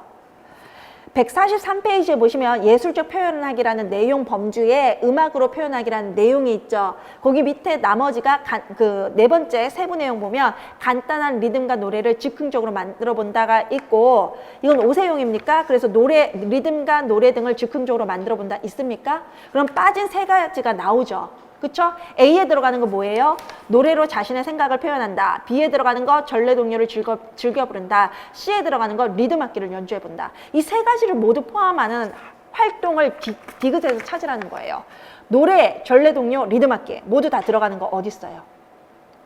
디귿 활동 방법에서 노래 들어가는 거, 전래동요 들어가는 거, 리듬 악기 들어가는 거 어디 있습니까? 장단을 속으로 연주하며 자유롭게 노래 부른다. 맞아요? 그쵸? 그래서 그게 들어가서요. 그게 이제 답이 되는 거고요. 두 번째, 이제 디귿과 이귿에 해당하는 걸 리을에서 찾아 쓰라 그랬는데요. 디귿에 해당하는 게 예술활동에 참여하여, 디귿에 해당하는 게 보니까 경험이나 이야기를 극놀이로 표현한다라는 그 세부 내용을 봤더니, 145에 보시면요. 내용 범주, 예술적 표현하기라는 내용 범주에 극놀이로 표현하기라는 내용에 경험이나 이야기를 극놀이로 표현한다라는 세부 내용이 있죠. 그쵸, 선생님? 그걸 봤더니 지금 D에 들어가는 건 빠진 거 나머지 하나잖아요. 소품, 배경, 의상 등을 사용해서 협동적으로 극놀이를 한다. 그게 빠졌죠. 극놀이가 빠졌죠. 그 다음에 E에 들어가는 거 한번 보시겠습니다. E에 들어가는 게 147에 있어요. 예술적 표현하기라는 내용 범주에 통합적 표현하기라는 내용에 거기에 보시면 예술활동에 참여하여 창의적으로 표현하는 과정을 즐긴다라는 세부 내용이 있어요. 빠진 세부 내용이 뭐예요? 통합이네요. 음악, 움직임과 춤, 미술, 극놀이를 통해 통합하여 표현한다. 그게 빠졌네요, 선생님. 그러면 극놀이와 통합적 표현 모두 들어간 거를 리을에서 찾으래요. 뭐예요? 일단 극놀이는 하나밖에 없는데요. 음악, 극하기. 그런데 이 극놀이가 음악을 결합했다 그러니까 통합이 되는 거죠. 그렇죠? 맞습니까? 그래서 매미, 음악, 극, 하기가 답이 됩니다. 이해되십니까? 지금 이 음악, 극, 하기가 음악과 극놀이를 통합한 거죠. 그래서 해당하는 답입니다. 그러면 이제 문제가 끝났고요. 우리 선생님들 신일원 예술경험이랑 자연탐구 안 했죠. 이제 다음 주에 할 건데 이제 그렇게 되면 조금 문제를 쉽게 이해하실 수 있고요. 기출 강의는 실은 가실 때까지 추시 가실 때까지는 2번 들으시고요. 2020 가실 때까지는 3번 들으셔야 돼요. 149페이지 보시겠습니다. 아이고, 마지막 자연탐구 영역의 문제가 나오고 있어요. 동의와 영희의 대화 일부라라고 되어 있습니다. 자, 1번 문제 보시겠습니다. 2015 개정 유치원교육과정 자연탐구 영역의 수학적 탐구하기 세부 내용과 관련해서 A에서 알 수 있는 동수와 영희의 차이점 서술하고 동수가 영희를 보면서 틱톡으로 소리 낸 것을 가리키는 용어를 쓰라라고 되어 있습니다. 자, 봤더니 수학적 탐구하기와 관련돼서 틱톡 소리 낸 거라고 하는데 한번 봅시다. 우리 아이들 뭘 하고 있는지. B에서? A에서 우리 아이들이 뭘 하고 있는지 봅시다. 영희야, 네가 나뭇잎 녹은 거 봐봐. 은행잎, 단풍잎, 은행잎, 단풍잎, 은행잎, 단풍잎. 선생님 이거 뭐예요? 패턴 아니에요? 패턴? 영희가 나 모르겠어. 은행잎, 단풍잎, 은행잎, 단풍잎, 은행잎, 단풍잎 이렇게 놓고 싶어. 나도 너랑 똑같이 놓는다? 이렇게 했잖아요. 나도 네가 한 것처럼 그렇게 놓고 싶어? 그렇게 놓는다 했어요. 그러면 동수는 스스로 패턴을 만든 거 아니에요? 영희는요? 따라했죠. 동수의 걸. 그걸 세부 내용과 관련돼서 어떻게 보시냐면요. 151에 보시면 돼요. 151에 수학적 탐구학이라는 내용 범주에 규칙성 이해하기라는 내용이 있어요. 거기에 세부 내용 보시면요. 패턴과 관련된 거, 규칙성과 관련된 거 4세, 5세 내용 보시면 반복되는 규칙성을 인식하고 모방한다가 있고요. 스스로 규칙성을 만들어 본다가 있어요. 그럼 동수는 스스로 규칙성을 만들어 본다 아니에요? 영희는 반복되는 규칙성을 인식하고 동수 걸 인식하고 모방하는 거 아니에요? 그런데 세부 내용에 근거해서 관련해서 차이점을 서술하라고 그랬죠. 우리 선생님들 반드시 세부 내용 적으셔서 설명하셔야 돼요. 제 답안처럼 설명하세요.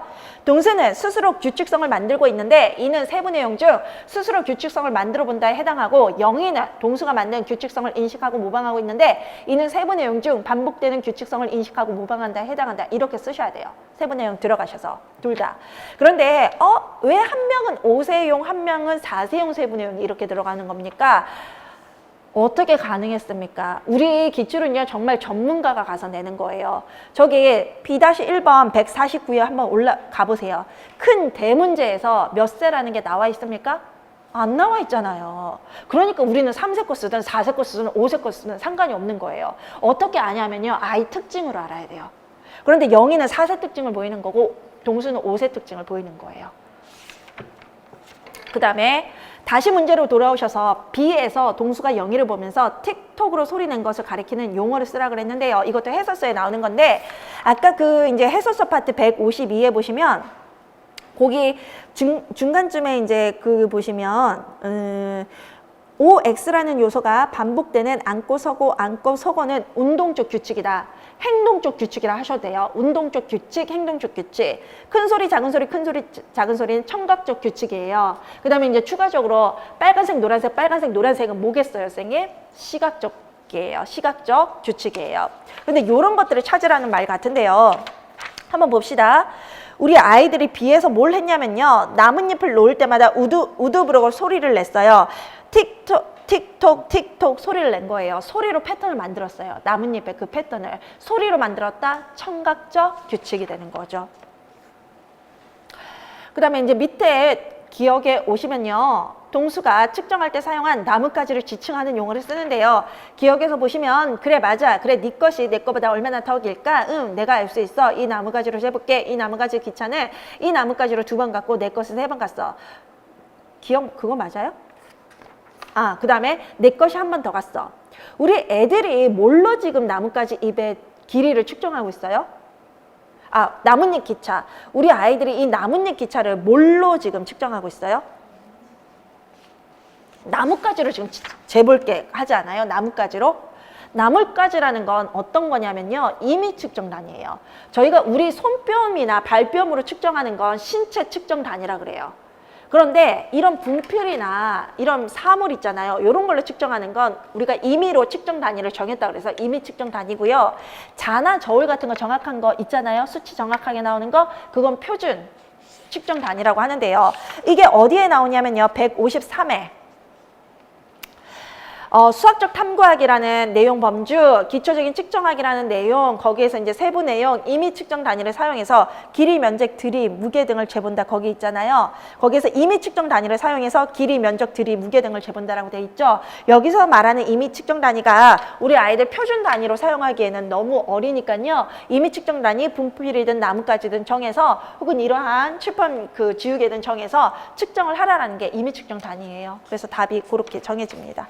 답은 임의 측정 단위이고요.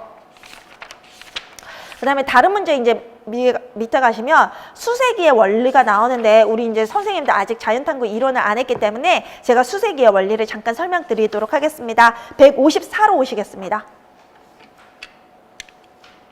수세기의 원리는 겔만과 갈리스텔이라는 학자가 얘기를 했습니다. 5가지가 나옵니다.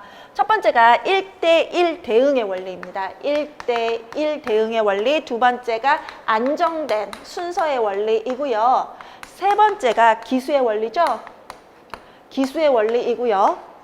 네 번째가 추상화의 원리예요. 근데 추상화의 원리는 조금 제가 밑에 쓸게요.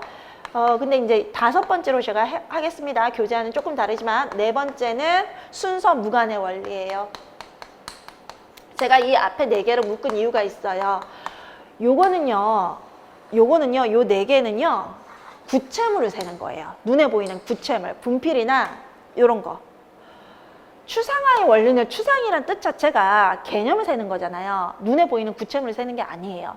그래서 만약에 아이들의 경험을 측정하거나 눈에 보이지 않는 추상적인 걸 측정하면 이 4가지는 그냥 판단 불가능해요. 얘는 구체물을 세는 거라서 답은 무조건 추상화예요. 구체물을 셀 때 구체물 하나의 숫자 하나를 대응시키죠. 이게 1대1 대응이에요. 하나하나 짚어가면서 1, 2, 3 이렇게 하는 게 1대1 대응. 같은 말은 짝짓기인데 이 수세기의 원리에서도 1대1 대응이라는 말을 쓰십시오. 그 다음에 2번이 안정된 순서는요. 우리가 1, 3, 9, 10, 12 이렇게 숫자 셉니까? 그렇지 않죠. 1, 2, 3, 4, 5, 6, 7, 8, 9, 10 2, 4, 6, 8, 10 1, 3, 5, 7, 9 간격을 동일하게 수를 세죠. 이게 안정된 순서의 원리입니다. 그 다음에 기수의 원리는요. 제가 1, 2, 3 하면서 이 물체가 구슬이 3개 있네요. 이렇게 얘기했죠. 마지막 수가 이 물체의 전체 수량을 나타내는 게 기수의 원리예요. 그 다음에 추상화의 원리는 말했습니다. 경험이나 그 다음에 추상적인 어떤 관념들을 세는 거라고. 순서 무관의 원리는요. 제가 구수를 셀 때 1, 2, 3 이렇게 세도 됩니까? 1, 2, 3 이렇게 세도 됩니까? 1, 2, 3 세도 됩니까? 그래도 모두 3개죠. 이게 순서 무관의 원리입니다. 자, 정규 강의 들으시는 분들은 신의로 시간에 아주 자세히 설명을 드리도록 하겠습니다. 그래서 오늘은 이제 기출과 관련해서 들으시면 되는데, 니은에 보시면 우리 아이가 이렇게 얘기했어요. 여기서부터 세워도 1, 2, 3이고 저쪽부터 세워도 1, 2, 3이야. 뭐예요?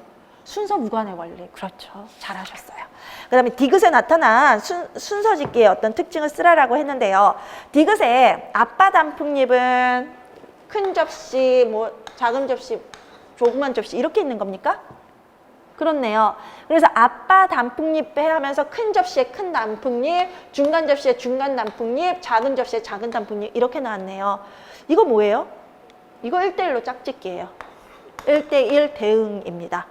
근데 아까 제가 1대1 대응을 수색의 원리라고 하고 지금 여기서는 순서짓기의 특징을 쓰라고 그랬는데 답이 1대1 대응이네요?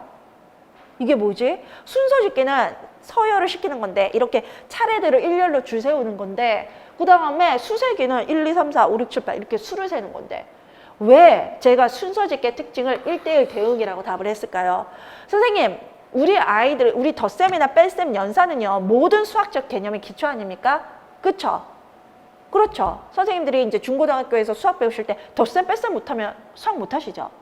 우리 유아기의 수학적 개념의 가장 기초는요 1대1 대응이에요. 거기서부터 출발해서 다 가요.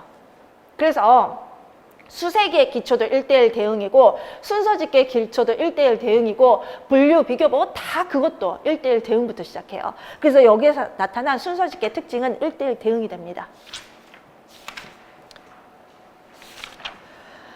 156페이지 보시겠습니다. 모모 유치원 5세반 유아들의 실외 놀이터에서 비눗방울 놀이를 하는 상황이다. 물음에 나타난다 그랬는데 유아의 5개념을 쓰고 그 5개념이 과학적 개념으로 변한 이유를 밑줄이어 사회적 구성주의. 이거 했을 때요. 우리 선생님 중에 저 이론 강의 했을 때 우리 선생님 중 한 분이 사회적 구성주의가 뭐예요? 이렇게 말씀하셨어요. 비고스키죠. 근데 우리가 학자 이름에 너무 치중하고 그 학자 이론의 명칭을 모를 때 이렇게 나타나거든요.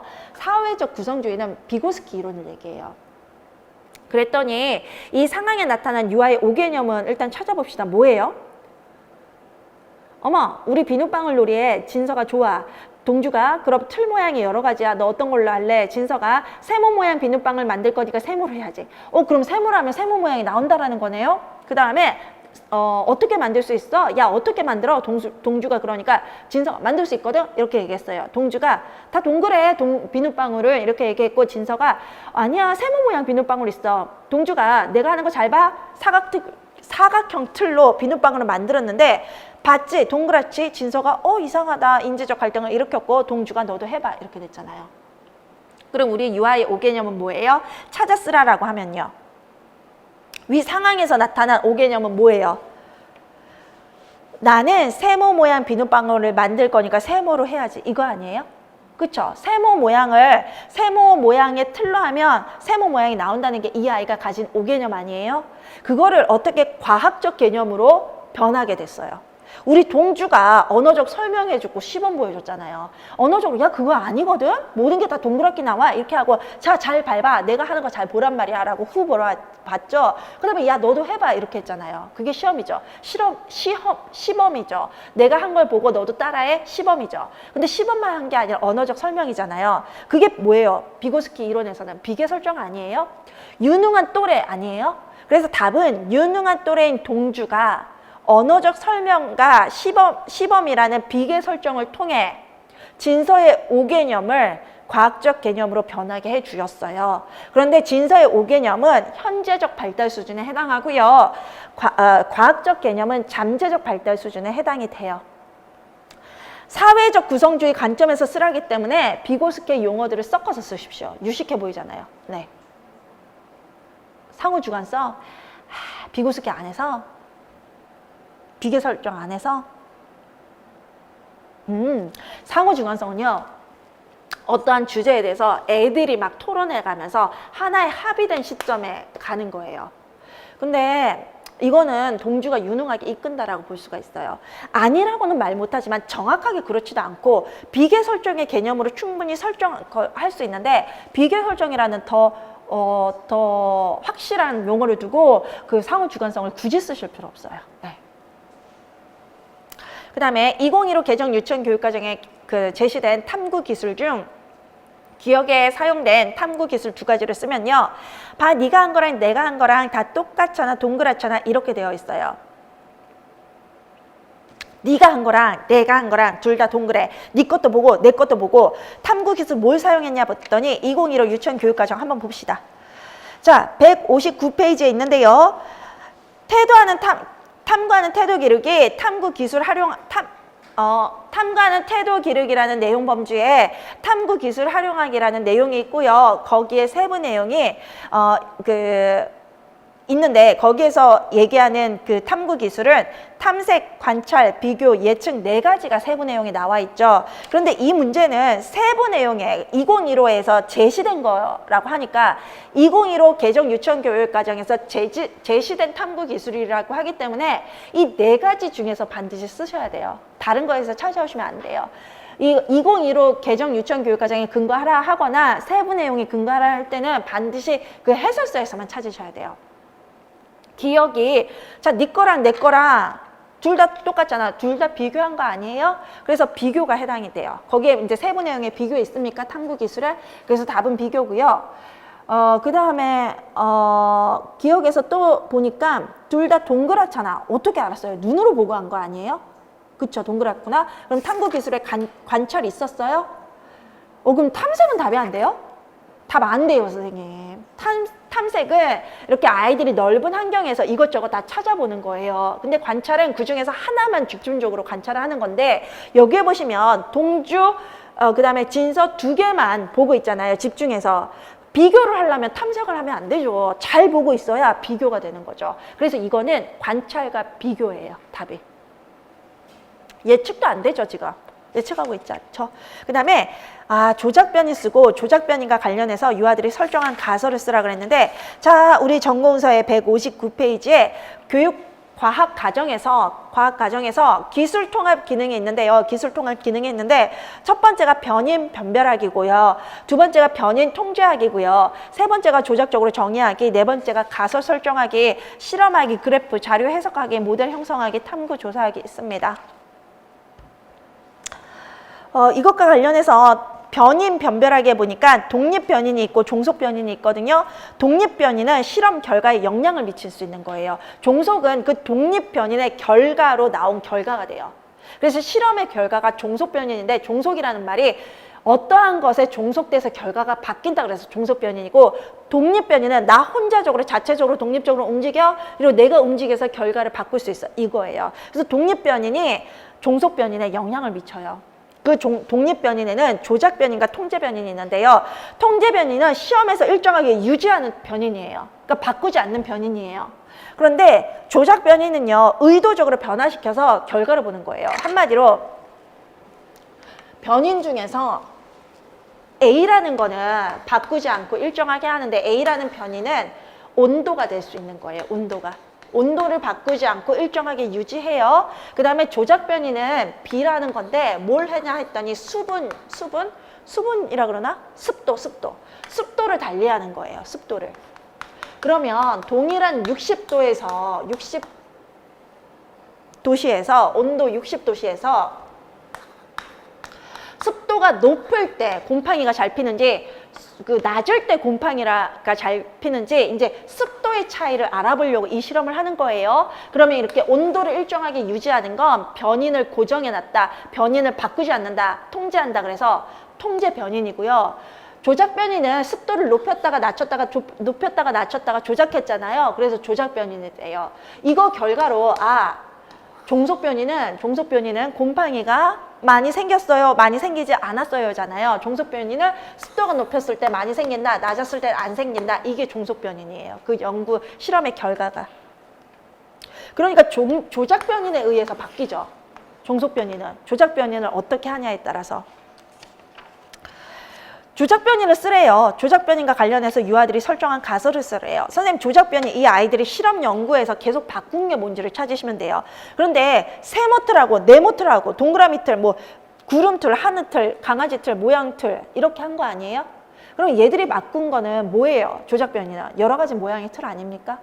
그렇게 하고요. 그 다음에 유아들이 설정한 가설을 봐봐. 동주가 이래요. 봐봐, 네가 한 거 내가 한 거 똑같잖아. 진서는 삼각형으로 만들었고 동주는 사각형으로 만들었는데 네가 한 거 내가 한 거 둘 다 동그랗잖아. 똑같잖아. 진짜 동그랗네? 우리 다른 틀로도 해볼까? 그럼 아이들이 설정한 가설은 뭘까요? 어떤 틀로 해도 동그랗네. 이거 아닐까요? 그래서 어떤 모양의 틀로 비눗방울을 만들어도 비눗방울의 모양은 똑같이 동그랗다가 유아들이 설정한 가설일 겁니다. 여기까지인데요. 선생님 제가 이제 기출 강의 2016년 문제가 굉장히 좋은 문제이거든요. 2016년 문제가 가장 이런 거였어요. 암기로 풀 수 없다. 이론에 대한 완벽한 이해가 돼야 응용할 수 있는 문제였는데요. 그 예가 자룡고 문제였어요. 자룡고. 그 완전히 문제 봐야 되지, 큰 문제 봐야 되지, 지문 해석해야 되는 거지, 소문제 봐야 되지, 이론 알아야 되지, 그 이론에 대한 적용이지. 이거 진짜 유아교육의 대가가 문제를 내셨을 겁니다. 그래서 그렇게 찾아내는 게 필요한데 선생님 개방성 중요하고 다양성 중요합니다. 유아 임용에서 유아 교육에서 여러분들이 개방성과 다양성을 부려야 되는 건 전공서예요. 저는 전공서를 10권 이상 봐요.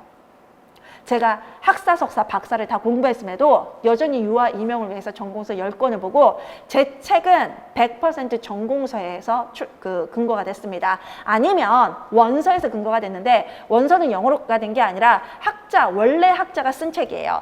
한마디로 뭐 미첼이라면 미첼이 쓴 책만 원서가 되는 거거든요. 이거 두 개, 이런 것들을 종합해서 이론을 분석하고 문제를 풀어요. 저는 그 외에는 다른 걸 안 보신다라고 생각하시면 돼요. 그 다음에 교사 뭐 이제 교육부 자료라든가 이런 건 당연히 보죠. 기본서에 들어가는 것들. 그리고 2016년 문제는 여러분들의 이론을 완벽하게 아셔서 하는 거고 그러면 그렇게 굉장히 질이 좋거든요. 저는 출시는 이런 문제가 나오긴 힘들다고 봐요. 그런데 2020학년도는 이런 문제를 기대해 보고 싶어요. 그래서 선생님들께서 2016학년도 문제는 계속 곱씹어 보세요. 여러분들 거로 만드시고요. 제가 오늘 지금 강의가 6시간 강의, 정규 강의가 하고 그 다음에 잠깐 40분 정도 쉬었다가 지금 기출 강의를 한 3시간 정도 촬영을 한 거거든요. 그 과정에서 제가 지친 상태로 돼서 발음도 기억을 기은이라고 하고 제가 흘린 발음을 잘해요, 선생님. 그러니까 제가 미국에서 왔잖아요, 선생님. 미국은 여는 발음 체제예요. 우리나라 말처럼 또박또박 안 해요. 그리고 우리나라 말도 무슨 또박또박 하는 게 표준어입니까? 마음을 얘기할 때 선생님이 마음 이렇게 발음하세요. 너무 웃기지 않으세요? 안녕하세요 이렇게 발음하는 거 너무 웃기지 않으세요? 연음해서 안녕하세요 이렇게 하지 않아요? 그런 것처럼 이제 저도 이제 기억이라는 게 계속 나오면서 발음하기가 너무 힘드니까 제가 지금 너무 힘들거든요, 신체적으로. 그래서 기읍, 그 다음에 이제 발음하기가 싫어서 이제 기읍 이렇게 했는데 그게 많이 거슬리셨나 봐요. 기억이라고 똑바로 발음할 수 있도록 노력해 볼게요. 그런데 오늘도 제가 지금 발음도 불분명하고 지금 팔목이 너무 아파요. 제가 교재 작업을 하고 분필로 계속 강의를 써야 돼서. 그래서 지금 왼쪽 손목이 지금 나갔거든요. 그래서 글씨를 쓸 때 여기가 통증이 있어가지고 글씨도 날렸었거든요. 너무 보시기 힘들으셨겠지만 그럼에도 불구하고 여기까지 함께 해주셔서 감사합니다. 2017학년도 분석에서 뵙도록 하겠습니다. 감사합니다.